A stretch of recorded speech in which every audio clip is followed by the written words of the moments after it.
Ha! Ha! 20.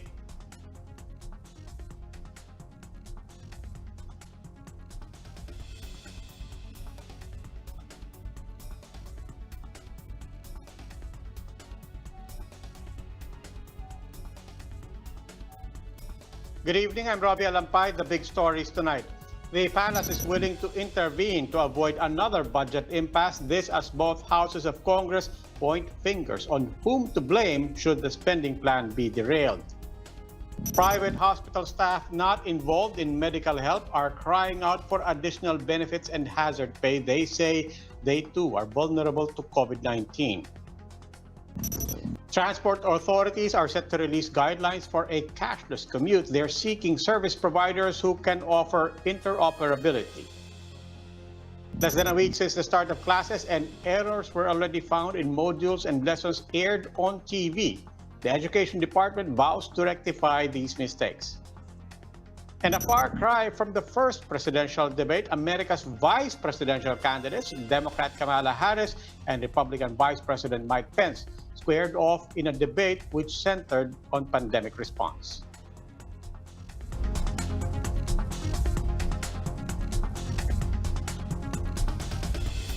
We begin with House Speaker Alan Peter Cayetano standing by his call for an early session break, saying budget deliberations are being politicized. Worst comes to worst, Malacanang says it is ready to step in and call for a special session to get the 2021 budget passed on time. Ria Fernandez has the big story. Even with session suspended, sentiments are still pouring after the developments at the lower house. In his Facebook Live today, House Speaker Alan Cayetano clarified that he is not blaming Senate should there be a delay in the passage of the 2021 budget. So sabi ko nga kay Sen Soto, pasensya ka na kung ganyan ang dating, I apologize kung ganyan ang dating, pero kung titingnan mo yung buong context, kung magkakaroon ng reenactment, it won't be on the part of the House because po, where we made sure that one day lang ang pinag-uusapan. Cayetano admitted to causing inconvenience on the budget proceedings, but he said it also took time for the executive to submit to them the 4.5 trillion peso national budget amid challenges brought by COVID-19. Cayetano said they could still make up for lost time at the bicameral committee level. If we start working on our what we want to do with the budget, how to address people's problems now, until then, mapapaikli natin yung BICAM. Baka 3 days lang, 4 days, matapos po natin yan. Deputy Speaker for Finance Elry Villafuerte wants a stop to the finger pointing. I think it's incumbent upon the Senate to make adjustment also. Diba? Why can't they work on during the break? We work during the break. Cayetano and Villafuerte said committee budget discussions will continue until they resume session on November 16. The word war is also over for Senate President Tito Soto, who accepted Cayetano's apology. Cayetano, he said, also vowed to turn over the details of the General Appropriations Bill to them by November 5. While some representatives defend the move to form small committees for budget talks, others still prefer plenary deliberation. Ang usapin talaga rito yung transparency. Hindi ito usapin kung magtatrabaho ba during the break. No? I am also asking the Speaker to even motu proprio withdraw his motions or have it reconsidered and resume the sessions so that we can continue the deliberation on the budget and then also pass the same in accordance to an schedule. Marinduque Representative Lord Alan Velasco, who is gunning for the speakership post, also called for the resumption of sessions. He said the abrupt suspension did harm to the 2021 budget bill. But Cayetano begs to differ, saying the suspension of session was necessary. If we continue the budget hearing on the floor, pinupolitika na. No? There are saboteurs, there were people na may sariling mga intensyon. So yung ginawa po namin na to is not a shortcut, it's a better way. The palace said it may call Congress for a special session while it is on break in December to fast-track the budget. Pero kung kinakailangan po talaga, meron naman pong December 14 no, na adjournment for Christmas ang Kongreso. Kung talagang kinakailangan, after the 14th, dun po magpapatawag ng special session. Wala naman pong prejudice yan. Meanwhile, presidential son and Deputy Speaker Paulo Duterte, in a statement, refused to take sides on the continuing speakership role. He said Velasco has the right to assert his speakership rights, while Cayetano has the numbers to support his stay in position. Recall that Paulo Duterte had formed a coalition along with other congressmen last year in a bid to unite the lower house. That was then also rocked by leadership issues. This time, Duterte is staying neutral as he calls for respect regardless of who leads the House. For News 5, Ria Fernandez, We Are One News. A concerned President Rodrigo Duterte has spoken out on the budget proceedings and the early break called at the House. The president said lawmakers should resolve the problems surrounding the budget impasse and pass it legally and constitutionally. After initially acting as mediator between House Speaker Alan Peter Cayetano and Marinduque Congressman Lord Alan Velasco, Duterte is now asking the two congressmen to not include him in their fight. He says what's happening in Congress should not compromise the 2021 budget. If necessary, he said he will intervene. Pag hindi ninyo ginawa, ako ang gagawa para sa inyo. Hindi ako nananakot.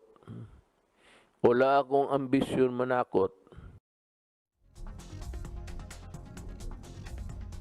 While health workers in direct contact with COVID-19 patients are getting hazard pay and special risk allowances, those who clean up after them are not. Their cry for more benefits in Camille Samontes' report.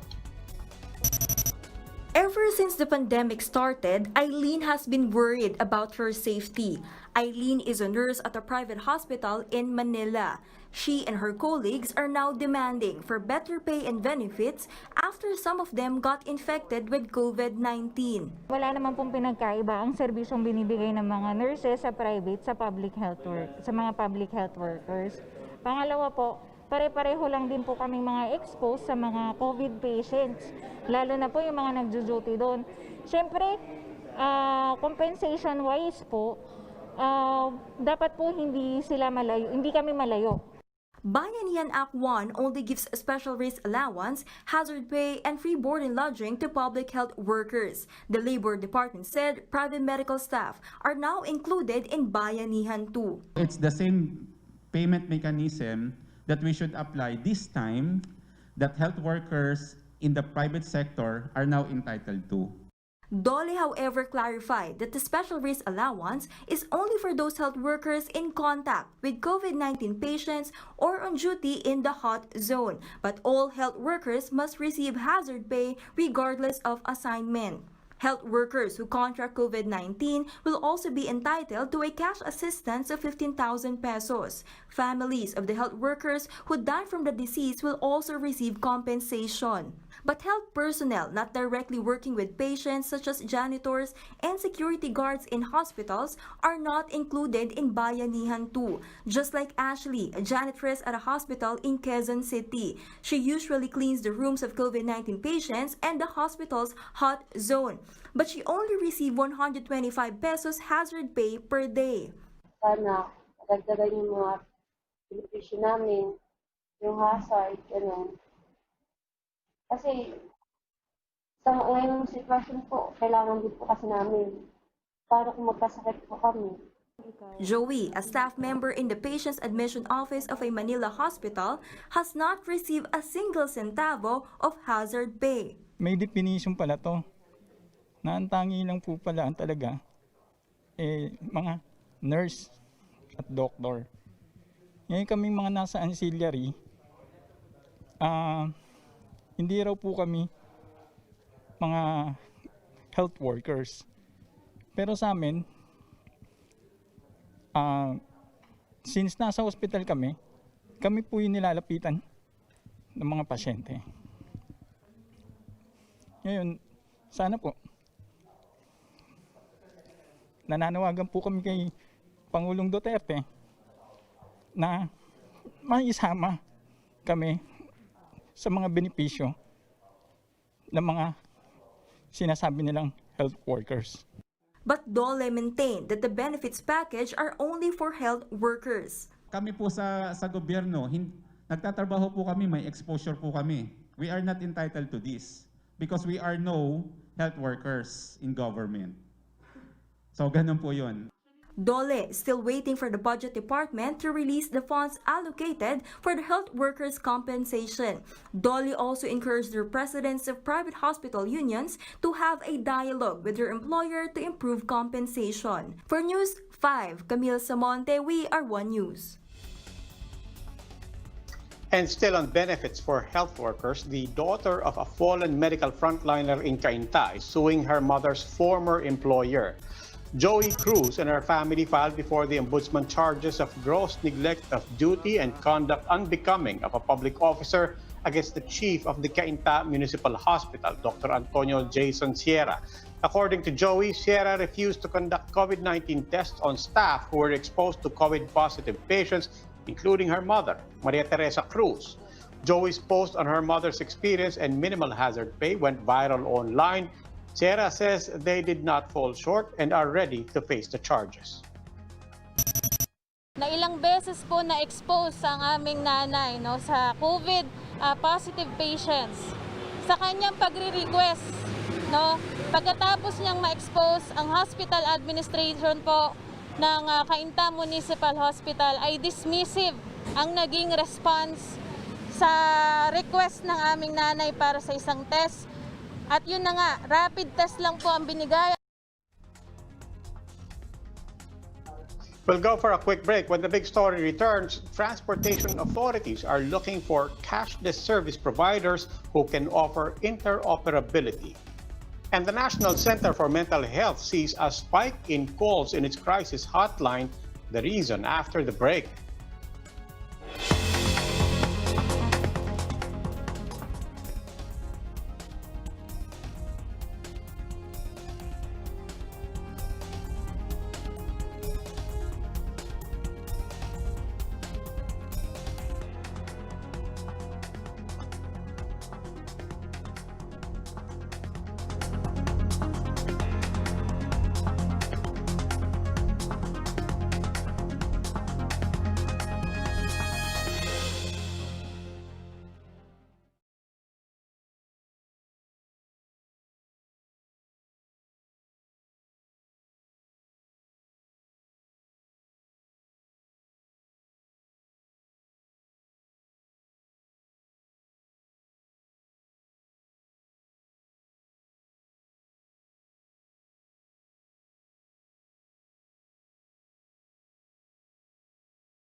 You're still watching The Big Story. I'm Robbie Alampay.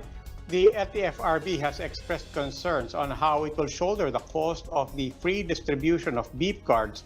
This as they look for providers who can promise a cashless commute for every mode of transport. Gerard De La Peña has this story. Here at the Parañaque Integrated Terminal Exchange, passengers can no longer buy beep cards as only reloading is allowed. They have stopped selling beep cards since Wednesday.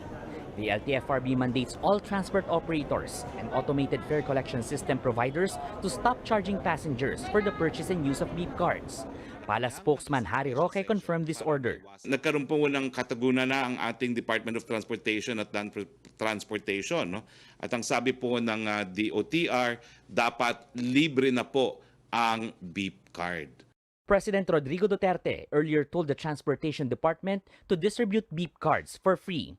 But the LTFRB admits that it doesn't have enough budget to shoulder the cost of the cards.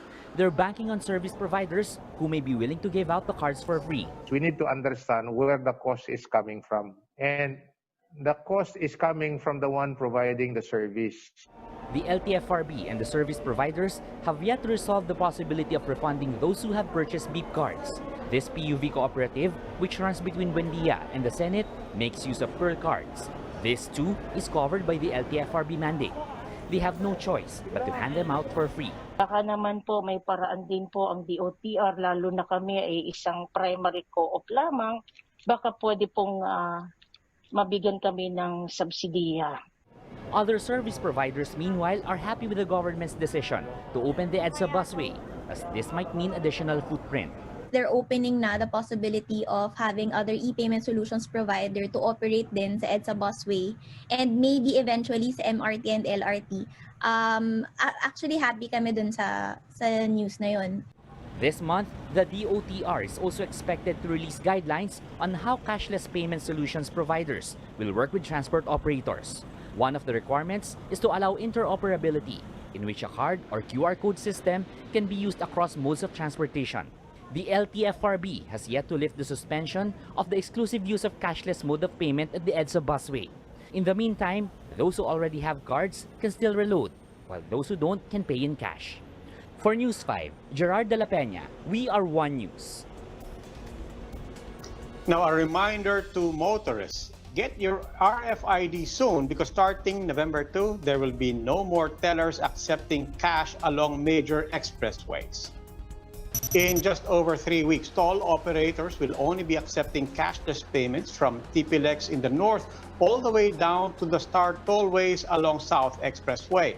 Authorities are encouraging motorists to equip their vehicles with radio frequency identification or RFID for easy payment. Meanwhile, the Public Works Department says the public can expect Skyway Stage 3 from Makati to Quezon City to open up before the end of the year. We're confident we'll be able to finish the entire stretch by this year, by 2020.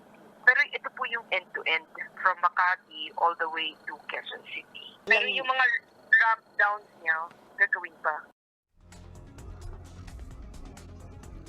And these are the other big stories today. Trips were temporarily suspended at the LRT2 earlier today after fire broke out in its Santolan station. The fire began around 5 a.m. at the station's electric room and was put out less than an hour after. Operations at the LRT2 resumed as of 2:21 earlier this afternoon. Some 43,000 chickens were found dead at a poultry farm in Nagcarlan, Laguna, supposedly due to heat stroke following a power outage in the area. Because of the 4-hour blackout, the poultry farm in Barangay Maravilla was unable to use its ventilators. The farm owners pegged their losses from the incident at around 6 million pesos. Almost 8 out of 10 Filipinos still consider it risky to go to the market or the grocery store. That's according to the latest SWS survey. 69% say it was still either very risky or somewhat risky to attend religious services as well. Meanwhile, 65% of those that the SWS interviewed who had jobs said it was also risky to go back to their workplace. The survey was taken from September 17 to 20, when a majority of the country was under modified general community quarantine. More workers are suffering from mental health issues. Calls to the crisis hotline have more than doubled since the start of the pandemic. Greg Gregorio gives us the details. Kyra Castillo lost her job as an office staff when the COVID-19 pandemic hit. The loss of income stressed Kyra, inducing anxiety attacks. Ang daming mga tumatakbo sa isip mo, ganun. Mga to the point na hindi ka na minsan makakatulog. As in yung mga masasamang pwedeng mangyari, pumapasok sa isip mo, ganun siya. In the last 6 months, she tried every diversion, from being a plantita to selling online. Kyra is not alone. Calls received by the National Center for Mental Health ballooned to as much as 1,000 calls a month. The hotline used to get less than half of that pre-pandemic. The top reason, anxiety. And with stigma against mental health conditions still prevalent, the likes of Kyra appeal to the government to bolster its mental health program. Karoon lang ng mas broad na explanation kung ano ba talaga yung nagiging problema sa mental health, magkaroon ng mga programs para matulungan lalo yung mga wala namang pera para pumunta sa mga specialists. The Health Department's 2021 budget is still pending in Congress. That includes a higher funding for its mental health program.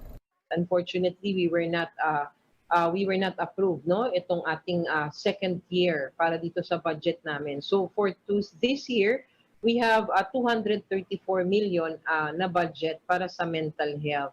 Some mental health advocates hope that the agency would be given more funding for mental health care. For example, yung Dolomite dumping sand project, ay nandiyan rin, no? Pinopondohan niya, 398 million yung ginastos natin dyan, na sana ay nakalaan na sana yun for mental health related concerns. The initial results of a Labor Department survey show that among 100 BPO companies, 37% said that the lack of government investments in public mental health is a structural challenge. According to the DOH, there are continuing studies on how to better our mental health care in the country. For News 5, Greg Gregorio, we are One News. Let's pause for a quick break. When we come back, does the word rabbit start with an L? And how do you identify colors in a black and white page? These are allegedly just some of the errors in DepEd's modules. And later, a debate that did not involve mudslinging, the exchanges between Mike Pence and Kamala Harris, next.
You're still watching The Big Story. I'm Robbie Alampay. Woes are piling up for the Education Department as errors continue to be found on modules and lessons aired on TV. Marian Enriquez tells us more. And then we solve for x. With the first factor, 2x, equated to 0, we divide both sides by 0 to obtain the value of x, which is 0. A netizen quickly pointed out how this DepEd TV lesson erroneously solved the equation. Both sides of the equation should have been divided by 2 in order for x to become 0. The Education Department has already apologized for the error in its grade 9 math lesson, but DepEd vows to strengthen their quality check as they rectify these errors. Gusto po naming maging perfecto lahat ito, pero hindi po maipapangako na mailalabas lang namin ay mga perfecto at hindi mauulit ito. Education Undersecretary Elaine Pasqua admitted there's just not much time to produce as much as 200 episodes weekly for kinder to grade 12 classes. An episode used to take 3 weeks to finish, but now they've cut it down to 1 week. And it took us about 4 months to put up the DepEd TV and DepEd Radio. And it's like making magic, no? However, TV content is not the only problem. Netizens have been posting learning materials that are erroneous. Some even have double meaning, like this grade 8 Filipino book with modern Filipino riddles. Netizens say the text is malicious and may be inappropriate for minors. Mga entries na hindi akma para sa mga bata, lalo na kung walang grown-ups na makakatulong sa kanila mag-interpret. But DepEd has denied that this book is from them. They're also looking into these modules that show a photo of an owl but was labeled as an ostrich, or that the word rabbit starts with an L, and instruct students to identify colors in a black and white page. The agency says not all modules were certified or quality assessed by the central office, as regional offices were given the authority to prepare and print their respective modules. Our quality assurance protocols are still being fine-tuned. At unfortunately, lumalabas itong mga iba't ibang anyo ng mga mistakes. The DepEd plans to tap private publishers to print third and fourth quarter modules, which will undergo conformance review. For News 5, Marian Enriquez, we are One News. The government is hopeful about having a COVID-19 vaccine ready by April next year. That's after 3 vaccine developers already submitted applications for a possible conduct of phase 3 clinical trials in the Philippines. These are Russia's Gamaleya Research Institute of Epidemiology and Microbiology, Belgium's Janssen Pharmaceutical and of Johnson & Johnson, and China's Sinovac Biotech.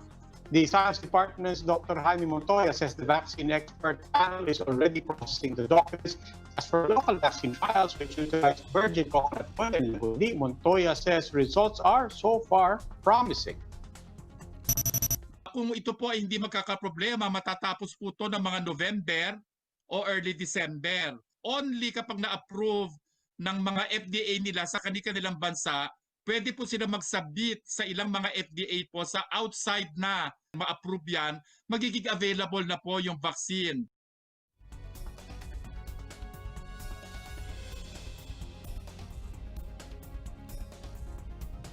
In the PBA, the NLEX Road Warriors will be going up against the Barangay Ginebra San Miguel in the first game day of the Clark Bubble.